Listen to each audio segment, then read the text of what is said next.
বাংলাদেশ সংবাদ সংস্থার ডিএসএস একটা রিপোর্ট থেকে দেখা গেছে যে বাংলাদেশ থেকে প্রায় প্রতি বছর ১১ লক্ষ মানুষ কিন্তু বাইরের দেশে কাজ করতে যায় এবং সারা বিশ্বে ১ কোটির মতো লোক কিন্তু বিদেশে কাজ করছে এবং ২০২৪ সালের রিপোর্টে দেখা গেছে যে রেমিটেন্স যেটা এসেছে এটার পরিমাণ হচ্ছে ২৬ বিলিয়ন ইউএস ডলার এবং অন্যদিকে গার্মেন্টস থেকে যে রেমিটেন্সটা আমরা পাই তাদের after cost of goods sold মানে তাদের সব খরচ দিয়ে যে রেমিটেন্সটা আমরা পাই সেটা হচ্ছে ১৮ বিলিয়ন ইউএস ডলার।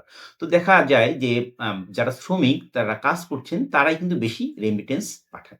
তো এই জায়গাটায় কিন্তু আমাদের আসলে ফোকাস দেওয়ার কিন্তু একটা ব্যাপার আছে।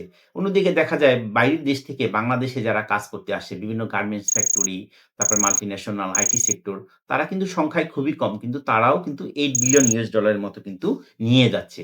তো এখন ফেব্রুয়ারি মাস ২০২৬ তো আপনি দেখবেন যে ইউরোপ এবং আমেরিকায় বাংলাদেশের ওয়ার্ক পারমিট বা বাংলাদেশের ভিসা সংক্রান্ত কিন্তু অনেক জটিলতা তৈরি হয়েছে এবং বিভিন্ন দেশ কিন্তু আমাদের যুক্তরাষ্ট্র সহ আমাদের ভিসা দেওয়াটা কিন্তু বন্ধ করে দিয়েছে।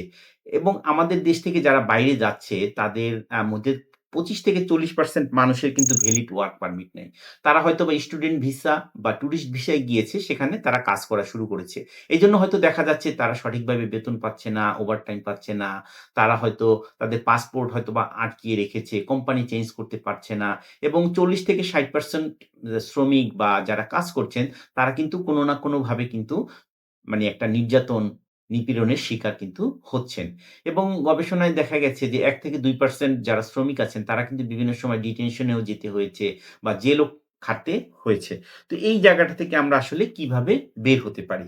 তো আমরা যে দেশে আসলে যেতে চাই সেই দেশের ভাষাটা জানা, তারপরে হচ্ছে ওই দেশের যে আইন, ভিসা এবং কমপ্লায়েন্স জ্ঞান, এই জিনিসটা কিন্তু জানা খুবই দরকার। কারণ ওয়ার্ক পারমিট থাকা, ভিসার শর্তগুলি পূরণ করা, লেবার ল, কন্ট্রাক্ট বোঝা, মনিটরি পলিসি বোঝা, রেমিটেন্সটা কিভাবে পাঠাবেন, আপনার একটা ফাইন্যান্সিয়াল লিটারেসি থাকা, এই জিনিসটা কিন্তু খুবই দরকারি। তো আপনি ভাষাটা অবশ্যই জানতে হবে। এখন আপনি ভাষাটা কিভাবে জানবেন? আপনি Netflix, YouTube এইগুলিতে কিন্তু ফিল্ম দেখতে পারেন, মানে সিনেমা দেখতে পারেন।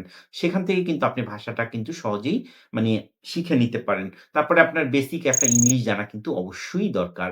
এরপরে হচ্ছে যে কালচারাল অ্যাডাপ্টিভিটি, ওই দেশের কালচারটা সম্বন্ধে একটা জ্ঞান থাকা কিন্তু খুবই দরকার এবং লাইফের একটা সময় কিন্তু আসলে আগলি জব করতেই হয়। তো আপনি আগলি জব করেন এটা নিয়ে কোনো সমস্যা নাই। কিন্তু আপনার যদি বেসিক এডুকেশনটা থাকে তাহলে কিন্তু আপনি খুব দ্রুত ওই জায়গাটা থেকে বের হয়ে আসতে পারবেন। আমার লাইফেও কিন্তু আমি আগলি জব দিয়েই শুরু করেছিলাম। কিন্তু একটা পর্যায়ে এসে কিন্তু এখন আর আগলি জবটা কিন্তু করা লাগে না। বাট বেসিক এডুকেশনটা থাকা কিন্তু খুবই জরুরি। যাই হোক আমরা কিন্তু অনেক সংখ্যায় লোক পাঠাচ্ছি কিন্তু আমাদের কিন্তু সেই পরিমাণ কিন্তু রেমিটেন্স আসছে না। এখন যেহেতু আমেরিকা এবং ইউরোপের দেশগুলিতে আমাদের যেহেতু আসলে ভিসা প্রক্রিয়াটা বন্ধ হয়ে যাওয়ার মতো অবস্থা, তো আমাদের স্কিল গুলিকে যদি আমরা মানে আপ স্কিল না করি সেক্ষেত্রে কিন্তু আমরা সারভাইভ করতে পারব না।